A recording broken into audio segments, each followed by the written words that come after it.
ஒரு பிச்சைக்காரன் என்ன செய்தார்னா ஒரு அரண்மனை பக்கத்துல பிச்சை எடுத்துட்டு இருந்தாரு. ஒரு முறை ஒரு அனௌன்ஸ்மெண்ட் போகுது, என்னன்னா ராஜா எல்லாருக்குமே ஃப்ரீயா விருந்து தர போறாரு, ஆனா வருவங்க நல்லா ட்ரெஸ் பண்ணிட்டு வரணும், ராஜ உடையில வந்தா இன்னும் நல்லது, உங்களுக்கு ஃப்ரீ என்ட்ரி அப்படின்னு சொல்லி ஒரு அனௌன்ஸ் பண்றாங்க. இந்த பிச்சைக்காரன் அவரை குனிஞ்சு பார்த்தா அவரு ஒரு பழைய அழுக்கான கிழிஞ்ச துணி போட்டிருக்காரு. நம்ம எப்படி இந்த விருந்துக்கு போக முடியும், ராஜா குடும்பத்தினர் எப்படி ட்ரெஸ் பண்ணாங்கன்னு கூட நமக்கு தெரியாது, நம்ம எங்க போறது அப்படின்னு சொல்லிட்டு வருத்தத்தோட உட்காந்துட்டு இருக்காரு. ஆனா அவருக்கு போய் விருந்து சாப்பிடணும்னு ரொம்ப ஆசை, நம்ம நல்ல சாப்பாடு சாப்பிட்டு ரொம்ப நாள் ஆகுது அப்படின்னு சொல்லிட்டு சில நொடிகள் அப்படியே யோசிக்கும் போது அவருக்கு ஒரு துணிச்சலான யோசனை வருது. உடனே என்ன செய்றாரு, பரவாயில்ல நம்ம ட்ரை பண்ணும் அப்படின்னு சொல்லிட்டு பேலஸ்க்கு போறாரு. இந்த அழுக்கான துணியோட போறாரு. போயிட்டு அந்த காவலரிடம் சொல்றாரு, ஐயா நான் ராஜாவை சந்திக்க விரும்புறேன் ஐயா, எனக்கு கொஞ்சம் அனுமதி கொடுங்க அப்படின்னு சொல்லிட்டு. இந்த காவலாளர் பாத்துட்டீங்கன்னா பிச்சைக்காரன் கேக்குறாரு,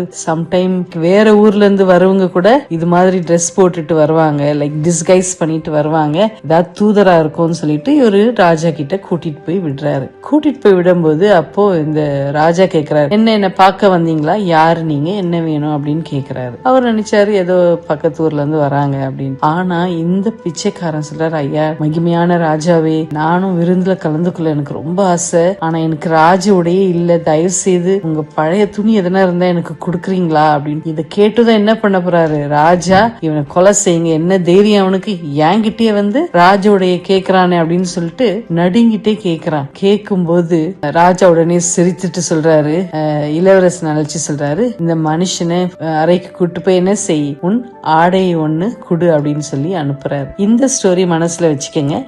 நாளைக்கு என்ன செய்யறேன் நான் கண்டினியூ பண்றேன், அது எப்படி முடியுதுன்னு. கேட்கும் போது கண்டிப்பா என்ன செய்யுது, கிடைக்குது. அதே போல நீங்களும் உங்களுக்கு ஏதாவது தேவைன்னா பயப்படாதீங்க, உங்க ராஜா ஏசு ராஜா கிட்ட கேளுங்க, கண்டிப்பா உங்களுக்கும் கிடைக்கும். ஆனா இந்த ஸ்டோரி நாளைக்கு நம்ம கண்டினியூ பண்ணுவோம். Good night.